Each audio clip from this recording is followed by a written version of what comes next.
नमस्कार, कैसे हैं आप लोग। उम्मीद करता हूं कि आप लोग बहुत बेहतर होंगे। आज जो पेपर हम लोग डिस्कस करने वाले हैं वो है एसएससी सीजीएल 2024 का पेपर, जो कि 10 सितंबर को थर्ड शिफ्ट में हुआ है। इसके जितने भी मैथ्स के क्वेश्चन हैं इन्हें एक एडवांस अप्रोच के साथ हम लोग सॉल्व करने वाले हैं। ये सीरीज एसएससी सीजीएल 2025 की जो बच्चे प्रिपरेशन कर रहे हैं उनके लिए बहुत ज़्यादा हेल्पफुल होने वाली है। उसके अलावा अगर आप सीएचएसएल सीजीएल मेंस देने जा रहे हैं तो भी ये सीरीज़ आपके लिए हेल्पफुल होगी। बाकी अगर आप एसएससी 2025 के किसी भी एग्जाम की प्रिपरेशन कर रहे हैं तो ये सीरीज़ आपके लिए बहुत ज़्यादा हेल्पफुल रहने वाली है। तो चलिए स्टार्ट करते हैं। उसके अलावा जितने भी सोल्यूशन आपने देखे हैं, मैं दावे के साथ कह सकता हूँ कि सबसे बेस्ट सोल्यूशन ये होने वाला है। उसके अलावा कुछ ना कुछ यहाँ से आप सीख के जरूर जाएंगे। चलिए स्टार्ट करते हैं। वीडियो को स्टार्ट करने से पहले आप सभी को एक इन्फॉर्मेशन देना चाहता हूं कि अगर आप एसएससी सीएचएसएल सीजीएल एग्जाम को क्वालिफाई करना चाहते हैं तो टाइपिंग भी आपको क्वालिफाई करनी होगी। और टाइपिंग का सिनेरियो ऐसा है कि जिस तरीके से एग्जाम को क्वालिफाई करने के लिए प्रीवियस क्वेश्चन इंपॉर्टेंट होते हैं, वैसे टाइपिंग के लिए प्रीवियस पैसेज सबसे ज़्यादा इंपॉर्टेंट है। हमने आपके लिए कंप्लीट टाइपिंग का सॉफ्टवेयर बना दिया है जिसका इंटरफेस बिल्कुल एसएससी सीएचएसएल सीजीएल जैसा है। बाकी यहाँ पे हम आपको 250 पैसेज दे रहे हैं जो कि एसएससी सीएचएसएल सीजीएल एग्जाम में आए हुए। इन्हीं पैसेज को कम से कम 2 से 3 बार जरूर प्रैक्टिस कर लेना।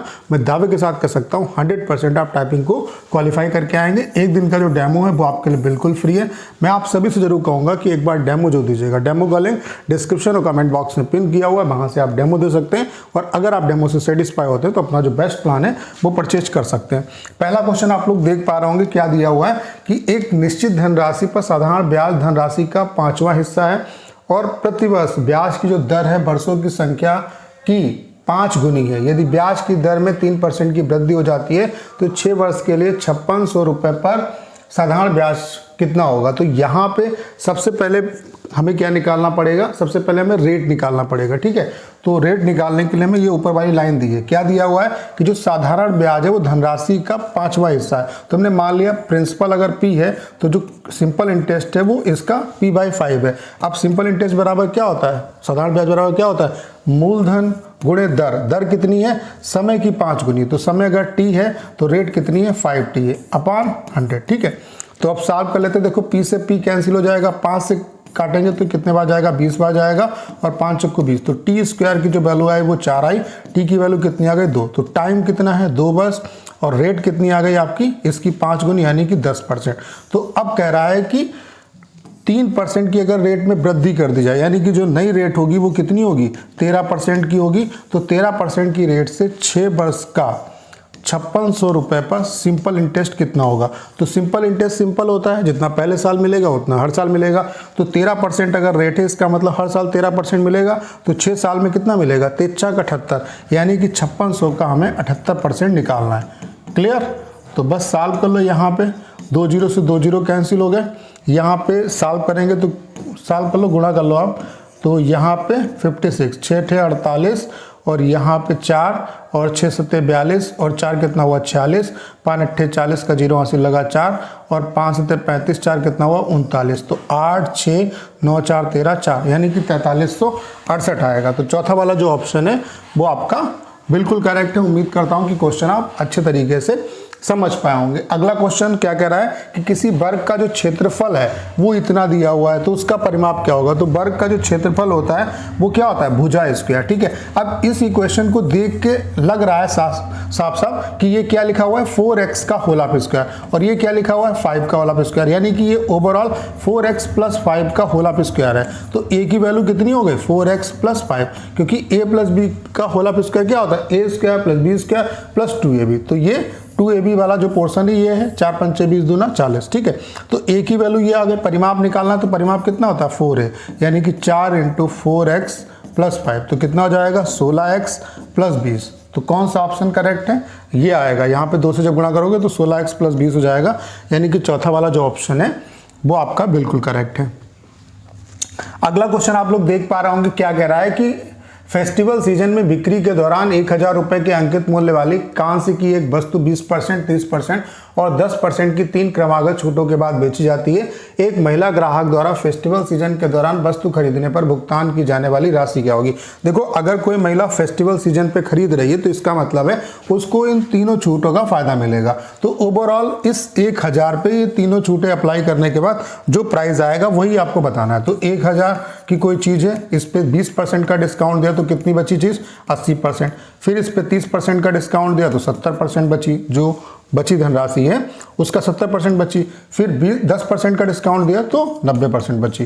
तो बस इसी को सॉल्व करना है। तो 2 जीरो से 2 जीरो कैंसिल हो गए यहाँ पे, उसके अलावा 2 जीरो से 2 जीरो कैंसिल हो गए, 2 जीरो से 2 जीरो कैंसिल हो गए।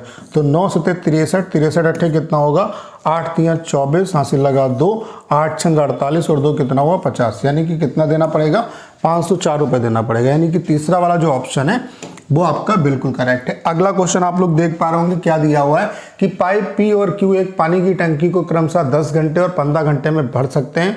एक पाइप आर पानी से भरे उस टैंक को 12 घंटे में खाली कर सकता है। प्रारंभ में टैंक खाली है और केवल पाइप पी और क्यू 6 बजे जो है सुबह 6 बजे खोले जाते हैं और पाइप आर को भी 9 बजे खोल दिया जाता है। टैंक कितने बजे तक भर जाएगा ये आपको बताना है। तो यहाँ पे कहानी क्या है, 3 पाइप हैं पी क्यू और आर, ये भरने वाले हैं और ये खाली करने वाला है। ये 10 घंटे में भरता है तो भर रहा है यानी कि प्लस ले लेंगे। ये 15 घंटे में भरता है और जो खाली करने वाला है वो 12 घंटे में खाली कर देता है। तो इसका एलसीएम कितना हो गया 60। यानी कि जो पी पाइप है वो 1 घंटे में कितने लड्डू बनाता है 6, ये कितने बनाएगा 4, क्योंकि इसे डिवाइड कर रहे हैं 15 चक्कू 60, ऐसे 12 पंचे 60, ये 5 लड्डू निकालता है। अब कह रहा है कि पी और क्यू को जो भरने वाले पाइप हैं उनको 6 बजे खोला गया और 9 बजे आर पाइप भी खोल दिया गया। यानी कि जो भरने वाले पाइप हैं वो 3 घंटे तक खुले रहे। तो अगर 1 घंटे में पी और क्यू वाले जो पी और क्यू जो पाइप हैं वो कितना पानी भरते हैं 6 4 10, तो 3 घंटे में कितना पानी भर देंगे 30। बचेगा कितना पानी भरने के लिए 30। अब 9 बजे के बाद तीनों पाइप चलने, जब तीनों पाइप चलेंगे तो पानी कितना भरेगा 6 4 10 भरेगा और 5 निकल जाएगा। यानी कि रिजल्टेंट 5 ही भर पाएगा 1 घंटे में। तो 30 लीटर भरने में कितना टाइम लगेगा 5 छक्का 30, यानी कि 9 बजे के बाद 6 घंटे और लगेंगे। तो 9 बजे के बाद 6 घंटे और, यानी कि 3 बजे दोपहर में 3 बजे जो है वो टैंक पूरा भर जाएगा। तो उम्मीद करता हूँ कि क्वेश्चन आप अच्छे तरीके से समझ पाए होंगे। अगला क्वेश्चन आप लोग देख पा रहे होंगे, यहाँ पे tan थीटा की वैल्यू दी है और ये वैल्यू आपसे पूछ रहा है। ऐसे क्वेश्चन मतलब इससे पहले वाले जो शिफ्ट हैं उसमें भी पूछे गए। तो यहाँ से tan थीटा कितना आ गया आपका 3/7। अब ऐसे क्वेश्चन को सॉल्व करने के लिए हम क्या करेंगे, इसे tan थीटा में कन्वर्ट कर लेंगे। तो tan थीटा में कब कन्वर्ट होगा, जब हम tan क्या होता है sin/cos होता है, तो हम इस वाले ऊपर वाले पोर्शन को भी cos से डिवाइड कर देंगे और नीचे वाले पोर्शन को भी cos से डिवाइड कर देंगे। तो जब cos से डिवाइड करेंगे तो कितना आएगा 5 tan थीटा -1 और यहाँ पे 5 tan थीटा +2 आएगा। ठीक है, अब tan थीटा की वैल्यू रख दो, यहाँ पे कितनी आएगी 3/7 -1, 5 × 3/7 +2, तो कितना हो जाएगा ये 5 या 15 में से 7 गया तो कितना बचा 8/7 और यहाँ पे 5 या 15 और 7 दूनी 14, कितना हुआ 29/7। 7 से 7 कैंसिल हो गया, यानी कितना आएगा 8/29। तो चौथा वाला जो ऑप्शन है वो आपका बिल्कुल करेक्ट है।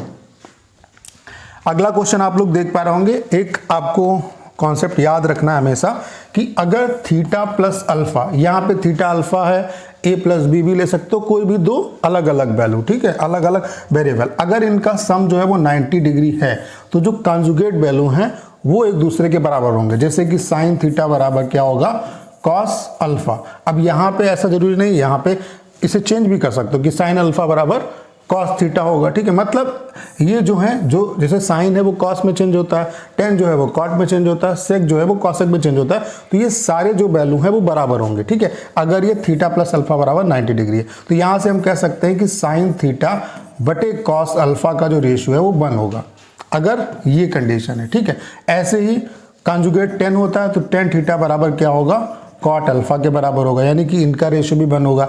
ऐसे ही सेक थीटा बराबर होगा कॉसेक अल्फा के। ठीक है, यानी कि इनका रेशियो भी 1 होगा। तो यहाँ पे आप देखो इनका जो सम है वो कितना आ रहा है 90 डिग्री आ रहा है, तो इसका मतलब है इनका जो रेशियो है वो 1 होगा, यानी कि यहाँ पे कितना बचेगा 3/5। ऐसे ही यहाँ पे कितना बचेगा 2/5, क्योंकि इनका भी सम कितना है 90 डिग्री है। तो बस जो इनका डिनोमिनेटर है वो बराबर है, तो 3 2 5/5, यानी कितना आ जाएगा आपका 1। तो दूसरा वाला जो ऑप्शन है वो आपका बिल्कुल करेक्ट है। अगला क्वेश्चन, यहाँ पे क्या पूछ रहा है कि निम्नलिखित में से किस वर्ष में पिछले वर्ष की तुलना में वृद्धि दर जो है वो सबसे अधिक है। तो यहाँ पे देखो वृद्धि दर के दो पैरामीटर होते हैं जब भी वैल्यू आपको निकालनी है। देखो सबसे पहले आप देखोगे डिफरेंस सबसे ज़्यादा किस में, उसके अलावा डिनोमिनेटर। सबसे पहले क्या देखेंगे कि डिफरेंस किस में सबसे ज़्यादा है, उसके अलावा डिनोमिनेटर जो है वो सबसे कम किसका है। तो डिनोमिनेटर जितना कम होगा ऊपर वाली वैल्यू उतनी ज़्यादा आएगी, ठीक है। डिनोमिनेटर जितना ज़्यादा होगा उतनी ऊपर वाली वैल्यू कम आएगी, ठीक है। तो यहाँ पे आप देखो, यहाँ पे डिफरेंस कितने का है, 4 का है। ऐसे यहाँ पे डिफरेंस कितने का है, 4 का है। ऐसे यहाँ पे डिफरेंस कितने का है, आप देख सकते हैं 8 और 3 कितना, 11 का डिफरेंस है।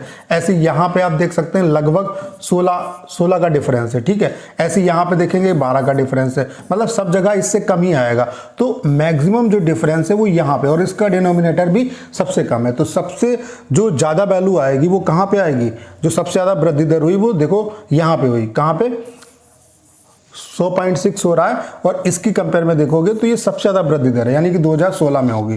तो तीसरा वाला जो ऑप्शन है वो आपका बिल्कुल करेक्ट है, ठीक है। बाकी सॉल्व करेंगे तो बहुत ज़्यादा टाइम लग जाएगा इसमें। अगला क्वेश्चन आप लोग देख पा रहे होंगे क्या दिया हुआ है, ये जो संख्या है वो 7 अंकों की एक संख्या है जो 8 और 5 से विभाज्य है। तो स्टार और हैच के स्थान पर क्या होगा। देखो अगर संख्या 8 और 5 से कटती है तो 5 की डिविजिबिलिटी क्या होती है, संख्या के लास्ट में 0 या 5 हो। लेकिन अगर संख्या 8 से कटती है तो 5 तो होगा नहीं, यानी कि 0 होगा। तो ये वाला ऑप्शन ऐसे हट जाएगा। अब 8 की डिविजिबिलिटी क्या कहती है कि या तो संख्या के लास्ट में 3 0 हो या लास्ट के 3 अंक जो है वो 8 से पूरी तरीके से कटे। तो यहाँ पे देखो आप, ये 3 अंक है, यहाँ पे लास्ट वाला तो अंक फिक्स हो गया और ये 4 है, ठीक है। अगर यहाँ पे 2 होगा तो ये वैल्यू 8 से कटेगा, नहीं कटेगा। अगर यहाँ पे 4 रखें तो ये कटेगा, बिल्कुल कटेगा।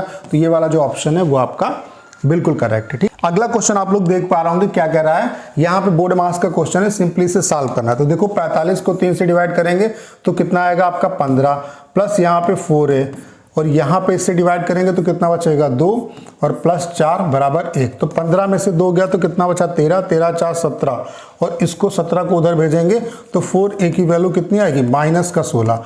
तो 4 से काटेंगे, 4 चक्कू 16, यानी कि a की वैल्यू कितनी आ जाएगी, -4। तो चौथा वाला जो ऑप्शन है वो आपका बिल्कुल करेक्ट है। सिंपल था क्वेश्चन। अगला क्वेश्चन आप लोग देख पा रहे होंगे, कह रहा है कि त्रिभुज PQR सर्वांगसम है त्रिभुज MON के। अगर त्रिभुज सर्वांगसम है तो उनके सभी कोण बराबर होंगे और सभी भुजाएं जो हैं करस्पॉन्डिंग जो भुजाएं हैं वो भी बराबर होंगी और करस्पॉन्डिंग जो एंगल हैं वो भी बराबर होंगे।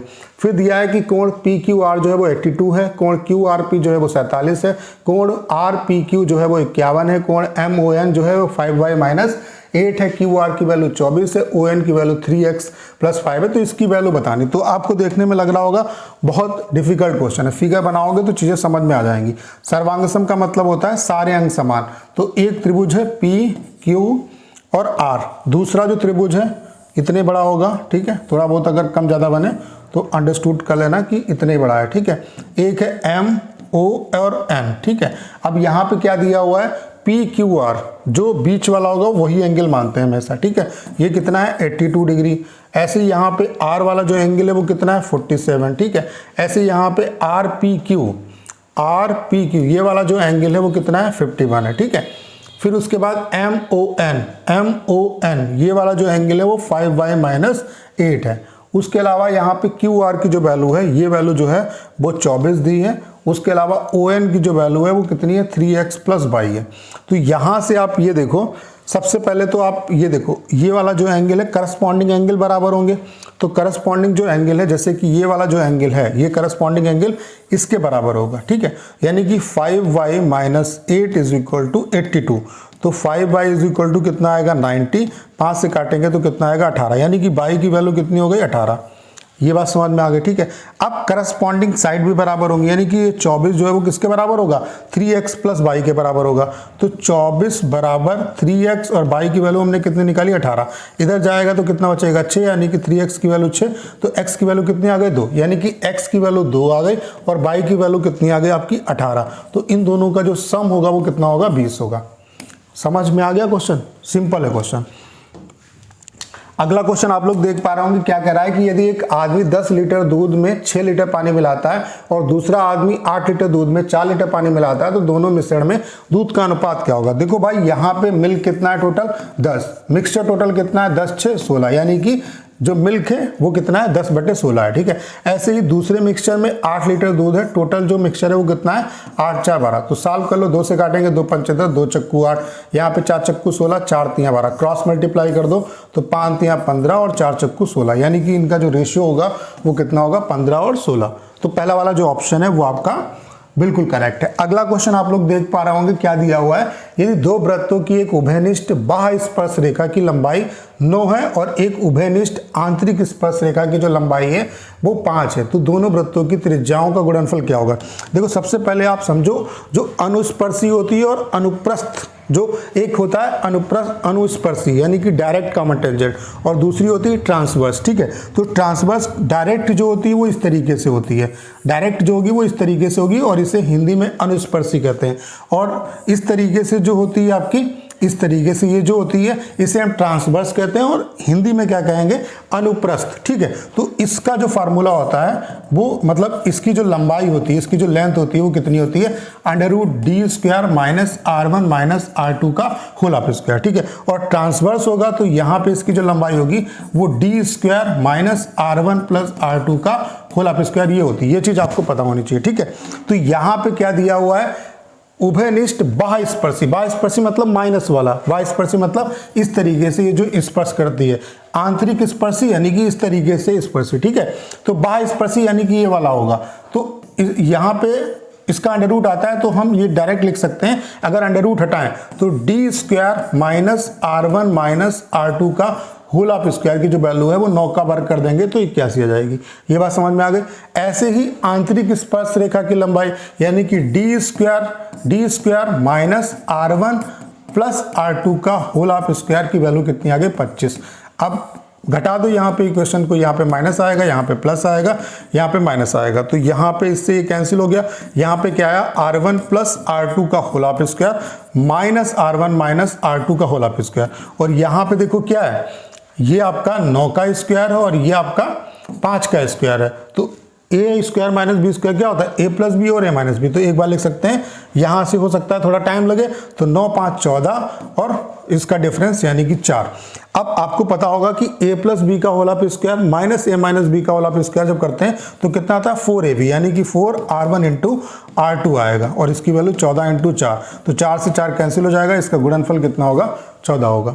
तो तीसरा वाला जो ऑप्शन है वो आपका बिल्कुल करेक्ट है। ये चीज़ आपको याद रखनी है कि अगर a प्लस बी का होल ऑफ स्क्वायर में से a माइनस बी का होल ऑफ स्क्वायर घटाएंगे तो आपका कितना आएगा 4ab आएगा, ठीक है। और ऐसे ही a प्लस बी का होल ऑफ स्क्वायर में अगर हम a माइनस बी का होल ऑफ स्क्वायर जोड़ेंगे तो 2a² प्लस b² आएगा। ये चीज़ें आपको डायरेक्ट पता होनी चाहिए, ठीक है। अगला क्वेश्चन आप लोग देख पा रहे होंगे, क्या दिया हुआ है कि x² प्लस y² की जो वैल्यू है वो 280 है और xy की वैल्यू 120 है। तो x माइनस y और x प्लस y का रेशियो आपको बताना है। तो देखो x प्लस y कैसे बनेगा, यानी कि उसका स्क्वायर बनाना पड़ेगा। तो x प्लस y डायरेक्ट समझो कि x प्लस y का स्क्वायर, मैं बता देता हूं, माइनस वाला डायरेक्ट बना देंगे, ठीक है। x प्लस y का स्क्वायर क्या होगा a² प्लस b² यानी कि इसकी वैल्यू कितनी है 280 प्लस 2ab यानी कि 120 दूना कितना हुआ 240, ये टोटल कितना हो गया आपका 520। अब x प्लस y की वैल्यू क्या होगी इसका अंडर रूट, तो ये आपका कितना हो जाएगा 13 चक्कू 52 यानी कि 13 इंटू 40 होगा, 13 इंटू 40 होगा, ठीक है। ऐसे ही x माइनस वाई निकालें तो डायरेक्ट हम कहेंगे अंडर रूट, ये क्या है a² प्लस b² यानी कि ये 280 हो गया माइनस 2ab यानी कि माइनस 240 हो जाएगा। ये बात आपको समझ में आएगी। तो यहाँ पे कितना आ जाएगा अंडर रूट 40। अब यहाँ पे रेशियो निकालना है इसका, तो x माइनस वाई की वैल्यू कितनी है अंडर रूट 40 और इसकी वैल्यू कितनी है, इसे हम अलग अलग भी लिख सकते हैं under root 13 into under root 40, तो इससे कैंसिल हो गया यानी कि 1/√13 आएगा, ठीक है। 1/√13 आएगा, यानी कि दूसरा वाला जो ऑप्शन है वो आपका बिल्कुल करेक्ट है। अगला क्वेश्चन आप लोग देख पा रहे होंगे, क्या दिया हुआ है कि प्रथम 45 प्राकृतिक संख्याओं के वर्गों का औसत क्या होगा। तो आपको पता होना चाहिए प्रथम n प्राकृतिक संख्याओं का योगफल कितना होता है n इंटू n प्लस 1/2। प्रथम n प्राकृतिक संख्याओं के वर्गों का योगफल क्या होता है n into n plus 1 into 2n plus 1/6। प्रथम n प्राकृतिक संख्याओं के घनों का योगफल क्या होता है n इंटू n प्लस 1/2 का होल हाफ स्क्वायर, यानी कि ये जो फार्मूला है इसका हम वर्क कर देंगे। तो यहाँ पे एवरेज क्या होता है, जितनी संख्या उससे डिवाइड कर देंगे। जैसे यहाँ पे अगर हमें एवरेज निकालना है तो n से डिवाइड करेंगे, यानी कि इनका एवरेज क्या होगा n+1/2। यहाँ पे क्या होगा n+1 इंटू 2n+1/6 होगा, ठीक है। ऐसे यहाँ पर भी n से डिवाइड कर देंगे। तो हमें प्रथम 45 प्राकृतिक संख्याओं के वर्गों का औसत बताना है, तो कितना होगा n+1 इंटू 2n+1/6 ये होगा। ये बात समझ में आ गई। अब n की वैल्यू कितनी है 45, तो 45 और 1 कितना हुआ 46, 45 दूना 90 और 1 91/6। 2 से काटेंगे तो यहाँ पे 23 आएगा, यहाँ पे 3 आएगा। 23 से 23 का 3 हासिल लगा दो, 23 9 207 और 2 कितना हुआ 209/3। तो 3 छाक 18, फिर कितना बचा 2, फिर 3 नाम 27 और फिर 3 21, ठीक है। तो यानी कि 697.67 आएगा। तो तीसरा वाला जो ऑप्शन है वो आपका बिल्कुल करेक्ट है। अगला क्वेश्चन आप लोग देख पा रहे होंगे, पूछ रहा है ये सोना, स्कूल, गृहकार्य ये सब है। तो यहाँ पे क्या पूछ रहा है, एक दिन में स्कूल में बिताए गए घंटों का प्रतिशत क्या होगा। तो स्कूल की वैल्यू क्या है, नारंगी वाला स्कूल है तो 6 कि स्कूल में बिताए घंटे कितने 6। ओवरऑल घंटे कितने 6 4 10 2 12 4 12 4 16 16 8 24, यानी कि 6/24 इंटू 100। तो 6 चौक 24, 4 से काटेंगे तो कितना आ जाएगा आपका 25%, यानी कि पहला वाला जो ऑप्शन है वो आपका बिल्कुल करेक्ट है। अगला क्वेश्चन आप लोग देख पा रहे होंगे, क्या दिया हुआ है कि सुनीता और ममता के बीच एक चुनाव में 85% मतदाताओं ने अपना मत डाले, लेकिन 2% मत जो थे वो अवैध थे। यदि सुनीता को 64,974 मत मिले तो वैध मतों का 78% थे। तो चुनाव में नामांकित मतदाताओं की कुल संख्या बतानी, यानी कि टोटल जो वोटर हैं, यानी कि 100% की जो वैल्यू है वो आपको बतानी है। तो देखो यहाँ पे क्या है कि 85% मतदाताओं ने अपना मत डाला, यानी कि जो ओवरऑल वोट पड़े वो कितने पड़े 85%, ठीक है। इसका 2% अवैध हो गए, यानी कि जो वैलिड वोट हैं वो इसके 98% है, यानी कि 98/100, ठीक है। अब सुनीता को जो वोट मिलते हैं वो वैध मत, यानी कि ये वाले जो मत हैं इसका 78% मिलते हैं, और जो वैल्यू में कितने 64,974। बस सॉल्व कर लो, यहाँ पे 100% की वैल्यू आपको बतानी है। तो भाई काट लेते हैं इसे, 13 से काटेंगे 3 छाक 78, 13 से काटेंगे 13 चक्कू 52, कितना बचा 12 9 और 13 नमा 117 हुआ, 13 नमा 117 हुआ तो 7 3 12 हुआ, यहाँ पे 13 नमा 117, कितना बचा आपका 10, 13 8 104। 6 से काट लेंगे, 6 से काटेंगे 6 8 48, 6 3 18, 6 3 18। अब आपका 7 से कट जाएगा, 7 1 7, 7 चौक 28। 7 से काटेंगे 7 1 7, 7 1 7, 7 नाम 63, ठीक है। और यहाँ पे देखो 17 से काटेंगे, 17 5 85, 17 7 119 होता है, ठीक है। 17 7 119 होता है, ठीक है। यहाँ पे काटेंगे तो 7 दूनी कितना आएगा आपका 14 आएगा, ठीक है। तो यहाँ पे 5 दूना 10 बार जाएगा, यानी कि 1% की जो वैल्यू है वो 1000 आ गई। तो 100% की जो वैल्यू होगी वो 2 0 और चिपका दो, कितनी हो जाएगी आपकी, ये वाला जो ऑप्शन है वो आपका बिल्कुल करेक्ट है। तो बस कैलकुलेशन थी और कुछ नहीं। अगला क्वेश्चन आप लोग देख पा रहे होंगे, पूछ रहा है कि 2018 और 2015 में निवेश का अनुपात क्या होगा। तो 2018 में निवेश कितना है भाई, 2018 में निवेश कितना है 65 के बराबर आएगा, ठीक है। और 2015 में जो निवेश है वो कितना है 60 के बराबर है।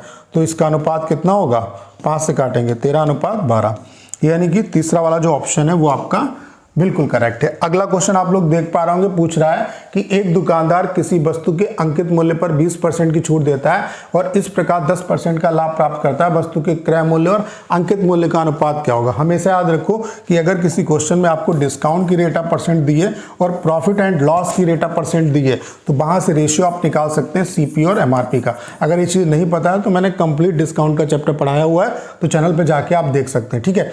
तो 20% ये जो डिस्काउंट है वो सीपी पे ट्रांसफर होगा, तो ये कितना हो जाएगा 80। 100 पे 20 का डिस्काउंट दे दिया, कितना हो गया 80, और ये आपका एमआरपी पे ट्रांसफर होगा तो 10% का फायदा 100 पे, तो 100 + 10 कितना हुआ 110, यानी कि इसका जो अनुपात होगा वो कितना होगा 8:11 होगा। लेकिन जब भी रेशियो का क्वेश्चन पूछा जाएगा तो वहां पे ये जरूर चेक कर लेना कि रेशियो किसका किससे पूछा गया। जैसे यहाँ पे पूछता कि एमआरपी और सीपी का अनुपात क्या होगा तो 11:8 होता। अगर सीपीयू और एमआरपी का पूछ रहा है तो 8:11 होगा।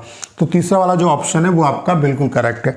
अगला क्वेश्चन आप लोग देख पा रहे हो, कह रहा है कि स्थिर जल में एक नाव की चाल 18 किलोमीटर पर आवर है, यानी कि स्थिर जल है, इसका मतलब ये नाव की चाल दी है और धारा की जो चाल है वो इतनी है। बात धारा के अनुकूल 105 किलोमीटर की दूरी तय करने और वापस आने। देखो जब कितना समय लेगा, तो 105 दूरी तय करनी, ये तो दोनों केस में बराबर है। अब जब जा रहा है तो इसका मतलब धारा के अनुकूल जाएगा, तो अनुकूल चाल क्या होगी, 18 + 3 21 की चाल से जाएगा। और जब लौटेगा तो रिवर्स यानी कि धारा के प्रतिकूल आएगा, तो 18 - 3 कितना हो जाएगा, 15। तो यही टोटल टाइम लगेगा। तो 21 × 5 = 105 और 15 × 7 = 105, तो 7 × 5 कितना हुआ, 12। यानी कि दूसरा वाला जो ऑप्शन है वो आपका बिल्कुल करेक्ट है। अगला क्वेश्चन आप लोग देख पा रहे होंगे, ये भी मैंने अभी आपको बताया, अनुप्रस्थ। ये देखो यहाँ पे क्या लिखा हुआ है, अनुप्रस्थ स्पर्श रेखा की लंबाई क्या होगी। तो अनुप्रस्थ बोल दिया है यानी कि ट्रांसवर्स प्लस वाला होगा। तो अनुप्रस्थ स्पर्श रेखा की जो लंबाई होती है वो क्या होती है, d² - r1 + r2 का होल ऑफ स्क्वायर। बस वैल्यू पुट कर दो यहाँ पे। d² केंद्रों के बीच की दूरी कितनी है, 17 का स्क्वायर, और यहाँ पे 10 और 5 15 का स्क्वायर। तो यहाँ पे एक बार जोड़ोगे तो 17 और 5 कितना आएगा, 34। 17 5 कितना, 7 5 नहीं 7 5 12 32 हुआ, और यहाँ पे 2, तो 32 दूना कितना हुआ, 64। 64 का अंडर रूट लोगे तो कितना आएगा, 8। यानी कि पहला वाला जो ऑप्शन है वो आपका बिल्कुल करेक्ट है। अगला क्वेश्चन आप लोग देख पा रहे होंगे, क्या कह रहा है कि एक वृत्त के उस त्रिज्यखंड का केंद्रीय कोण कितना है जिसका क्षेत्रफल और परिमाप क्रमशः 209 और 63 सेंटीमीटर के बराबर है। यदि यह दिया गया है कि इसकी त्रिज्या एक गैर ऋणात्मक पूर्णांक है, 1 दशमलव स्थान तक बताना है। ठीक है, तो त्रिज्यखंड क्या होता है, इस तरीके की जो मतलब एक वृत्त का जो टुकड़ा होता है उसे हम त्रिज्यखंड कहते हैं। ये इसका चाप है, ठीक है, इसे हम L कहते हैं। ये रेडियस है, ठीक है। परिमाप क्या होगा, L + 2r होगा, और ये त्रिज्यखंड का कोण होता है। ठीक है, तो यहाँ पे त्रिज्यखंड का आपको पता होना चाहिए, त्रिज्यखंड का जो एरिया होता है वो कितना होता है, πr² θ/ 360। तो इसकी जो वैल्यू है वो कितनी दी है, 209। क्या बोल रहा है कि क्षेत्रफल कितना है, 209, और परिमाप कितना है, परिमाप 63 है। परिमाप क्या होगा, L + 2r, इसकी वैल्यू कितनी दी है, 63। तो यहाँ पे एक आपको फार्मूला पता होगा कि एरिया = हम ऐसे भी निकालते हैं 1/2 L × r से भी निकालते हैं। ठीक है, तो एरिया कितना दिया है, 209। ठीक है, 209, इसे भी इधर भेज देंगे × 2, और यहाँ पे कितना हो जाएगा, L × r।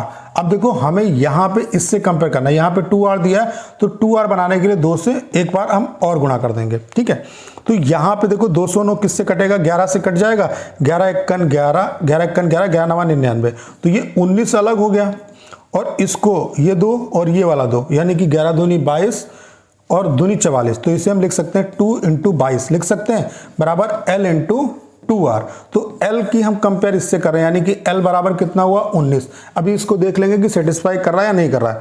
और 2r ये, यानी कि r की जगह पे कितना है आपका, 22 है, तो r की जगह पे कितना आ गया, 22। अब देख रहे हैं कि यहाँ पे सेटिस्फाई हो रहा है या नहीं हो रहा है, तो ये आपका 19 है, और ये आपका 22 दूनी 44, ये 63 आ रहा है। इसका मतलब ये सेटिस्फाई कर गया। इसका मतलब r की वैल्यू हमने निकाल ली, कितनी आ गई, 22 आ गई। ठीक है, अब वो वैल्यू यहाँ पे पुट कर दो, तो यहाँ पे जब पुट करेंगे तो कितना आ जाएगा, पाई की वैल्यू कितनी, 22/7 r², यानी कि 22 × 22। थीटा की वैल्यू निकालनी है, बटे 360 बराबर कितना है, 209।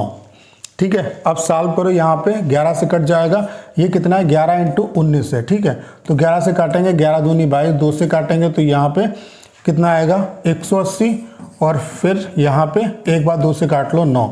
तो यहाँ पे टोटल कितना हो जाएगा आपका, थीटा की वैल्यू कितनी जाएगी, देखो 90 × 19 × 7 बटे ये होगा आपका 11 11 121 दूना 242, इससे डिवाइड करना है।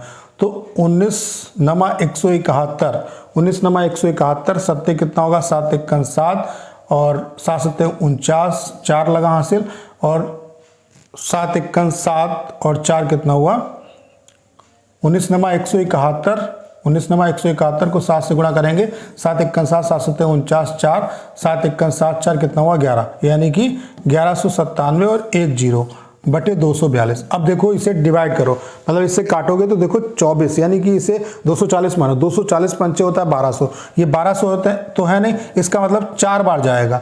तो यहाँ पे देखो जो एक ही ऑप्शन है जो यानी कि 4 यानी कि 49.5 है। तो यही वाला जो ऑप्शन है वो आपका करेक्ट हो जाएगा। आगे आपको सॉल्व करने की जरूरत नहीं, क्योंकि बाकी जितने ऑप्शन है वो 50 से ऊपर वाले। क्लियर। तो ये क्वेश्चन को लगाने का तरीका थोड़ा सा यहाँ पे कैलकुलेटिव क्वेश्चन था। ठीक है, अगला क्वेश्चन आप लोग देख पा रहे होंगे, यहाँ पे इसकी वैल्यू बतानी। तो हम क्या करेंगे, डायरेक्ट इसे हम tan थीटा में कन्वर्ट करेंगे। तो 10 में कन्वर्ट करने का ऑप्शन क्या है कि हम पूरे इक्वेशन को cos से डिवाइड कर देंगे। जब cos से डिवाइड करेंगे तो यहाँ पे 7 बचेगा plus 5 tan square theta minus 6 sec square theta बराबर 0। और इसको उधर लेके जाएंगे तो 7 प्लस 5 tan स्क्वायर थीटा बराबर 6 sec स्क्वायर थीटा, और इसे लिख सकते हैं 1 प्लस tan स्क्वायर थीटा। तो ये आपका ओवरऑल क्या हो जाएगा, 6 प्लस 6, ये आपका क्या हो जाएगा 6 प्लस 6 tan स्क्वायर थीटा।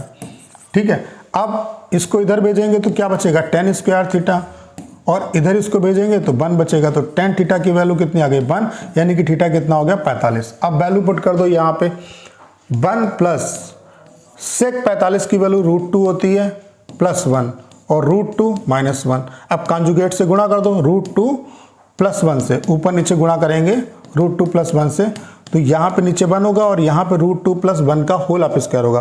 तो ये बाहर निकल के √2 प्लस 1 आएगा, यानी कि 1 प्लस √2 प्लस 1, यानी कि √2 प्लस 2। ये आपका करेक्ट आंसर होगा। तीसरा वाला जो ऑप्शन है वो आपका बिल्कुल करेक्ट है। अगला क्वेश्चन आप लोग देख पा रहे होंगे, ये भी काफी अच्छा क्वेश्चन है। यहाँ पे एक कॉन्सेप्ट का यूज है और वो कॉन्सेप्ट आपको जान लेना है। ठीक है, जैसे मैं आपको बता देता हूँ, जैसे कि ये आयत है। ठीक है, मान लेते हैं इसकी लंबाई L है और चौड़ाई मान लेते हैं B है। ठीक है, अगर हम बेलन कोई बना रहे हैं और इसके परिता जो है, इसको अगर हम लंबाई के परता घुमाएंगे, लंबाई के परता घुमाने का मतलब कुछ इस तरीके से बेलन बनेगा, मतलब इस तरीके से लपेट रहे हैं, मतलब इस तरीके से हम इस तरीके से फोल्ड कर रहे हैं। जैसे मैं कागज को आपको बता रहा हूँ, कागज का एग्जाम्पल देके, जैसे कि ये लंबाई है। ठीक है, ये लंबाई है, इसको इस तरीके से अगर हम लंबाई के परता लपेटेंगे तो ये जो लंबाई है, मतलब जिसके परता लपेटेंगे वो किस में कन्वर्ट हो जाएगा, वो परिधि में कन्वर्ट हो जाएगा। क्लियर। और जो दूसरी वैल्यू है वो क्या हो जाएगी, ऊंचाई। ऐसे ही अगर इसे हम चौड़ाई के परता लपेटेंगे तो चौड़ाई परिधि हो जाएगी और जो लंबाई है वो ऊंचाई में कन्वर्ट हो जाएगी। ये बात समझ में आ गई। तो बस यही कॉन्सेप्ट है। यहाँ पे क्या बोला गया है कि 50 सेंटीमीटर और 22 सेंटीमीटर चौड़ा है एक आयताकार। ठीक है, यदि कागज को उसकी चौड़ाई के परता घुमाते हैं तो बेलन बनाया जाता है, तो बेलन का आयतन क्या होगा, देखो चौड़ाई के परता घुमाएंगे तो चौड़ाई किस में कन्वर्ट हो जाएगी, परिधि में। परिधि कितनी होती है 2πr, यानी कि 2 × 22/7 × r, इसकी वैल्यू कितनी 22। तो 22 से 22 कैंसिल हो गया, r बराबर कितना आ गया 7/2। और ये जो लंबाई है, दूसरी जो वैल्यू है वो ऊंचाई में कन्वर्ट हो जाएगी, यानी कि h की वैल्यू कितनी है 50। अब हमें क्या निकालना है, बेलन का आयतन। बेलन का आयतन क्या होता है πr²h, यानी कि 22/7 r², यानी कि 7/2 × 7/2, और h की वैल्यू कितनी है 50। तो 7 से 7 कैंसिल हो गया, ये कितना है आपका 11, और ये आपका कितने बार जाएगा 25। तो यहाँ पे 11×7 77 को 25 से गुणा करो तो 25×7 कितना होता है 175, 80 लगा 17, 25×7 175 और 17 कितना जाएगा आपका 19, 75, 175 और 17 192 आएगा, यानी कि 1925 आ जाएगा। तो पहला वाला जो ऑप्शन है वो आपका बिल्कुल करेक्ट है। अगला क्वेश्चन आप लोग देख पा रहे होंगे, क्या कह रहा है कि दी गई अवधि के दौरान कंपनी द्वारा भुगतान की गई कुल एरियर की राशि दी गई अवधि के दौरान भुगतान किए गए बोनस की कुल राशि का कितना प्रतिशत, यानी कि जो कंपेयर करना है वो बोनस की राशि से करना है। तो बोनस भाई कितना है, बोनस ये वाला पार्ट है, इसको जोड़ लो भाई 2300, 2100, 2500, 2700 और 2800। इसको जोड़ेंगे कितना आएगा 0 0 8 7 15 15 5 20 20 और 4 24, हासिल लगा 2। फिर यहाँ पे 2 2 4 2 6 2 8 2 10 10 और 2 कितना हुआ आपका 10 और 2 कितना हुआ 12, यानी कि ये कितना आ गया आपका 12,400। ठीक है, इससे कंपेयर करना। और किसकी वैल्यू निकालनी है, एरियर की।